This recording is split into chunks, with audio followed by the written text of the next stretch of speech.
numbers are.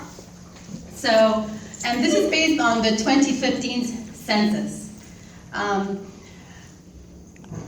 Africans, there are 2.1 million Africans as of 2015.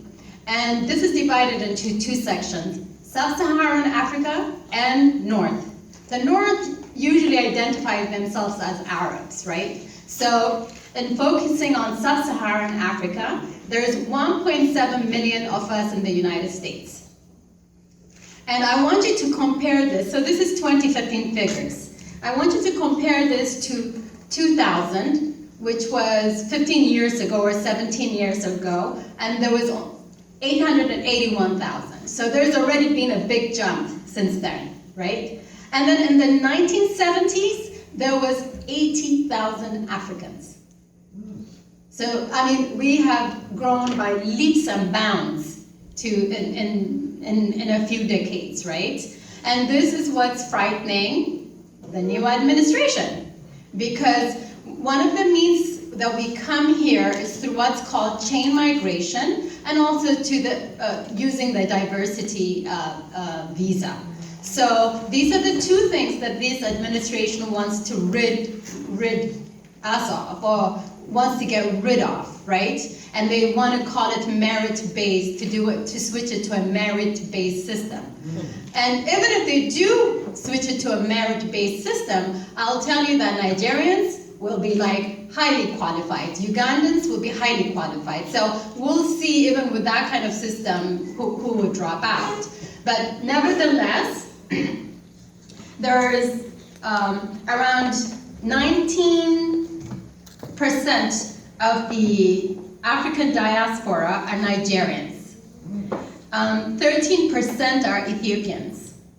Ghanaians constitute around 9%. Somalians about 5.2%.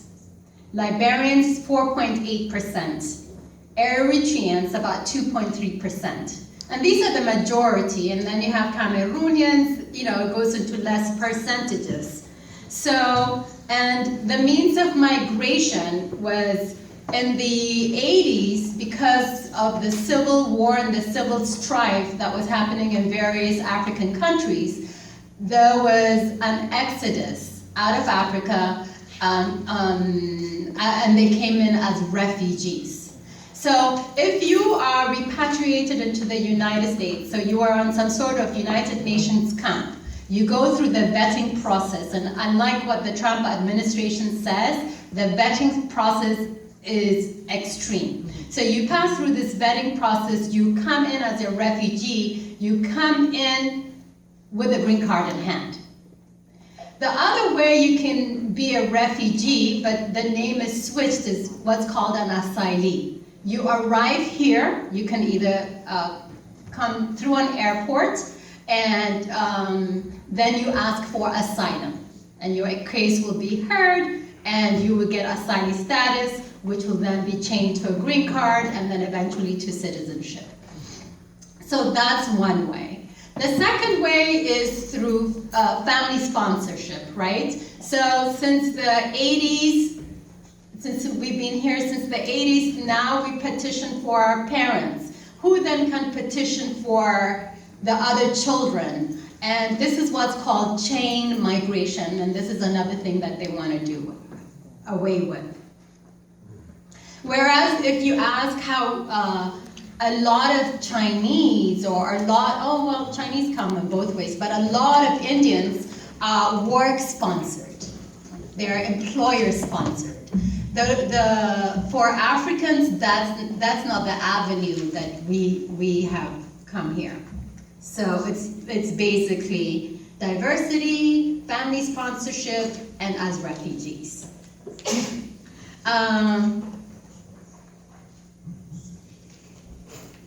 And then in terms of the education level, believe it or not, Africans have one of the highest education level as compared to other immigrants coming in. For example, 57% of Nigerians and South Africans have at least a bachelor's degree. 44% same for Kenyans. 40% for Ghanaians.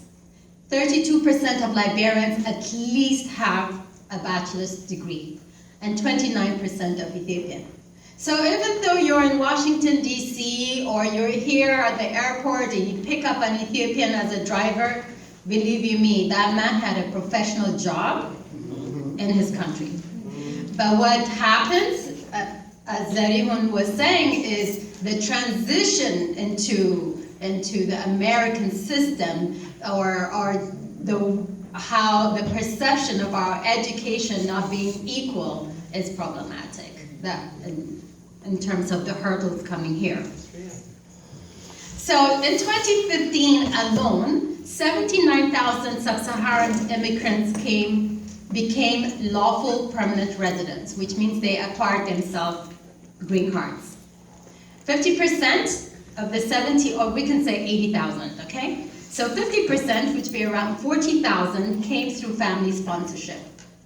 26% came in as refugees and asylees. And 17% came in in the diversity visa lottery.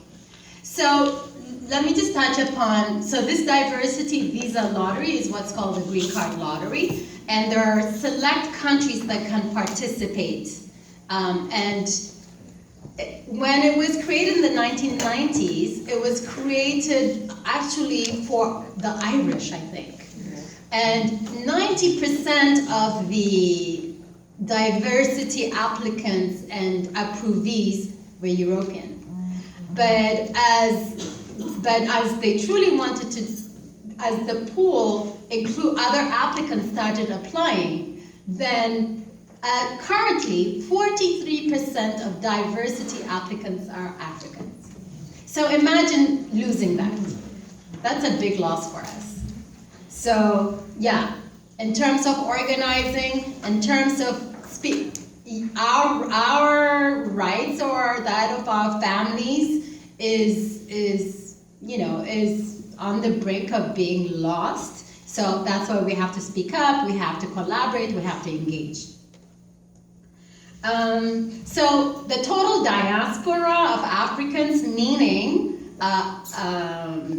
those who immigrated direct, I beg your pardon, I didn't even touch the Latinos. Okay, so let's move quickly to Caribbeans, just for the numbers, okay? There are 4 million that reside in the United States.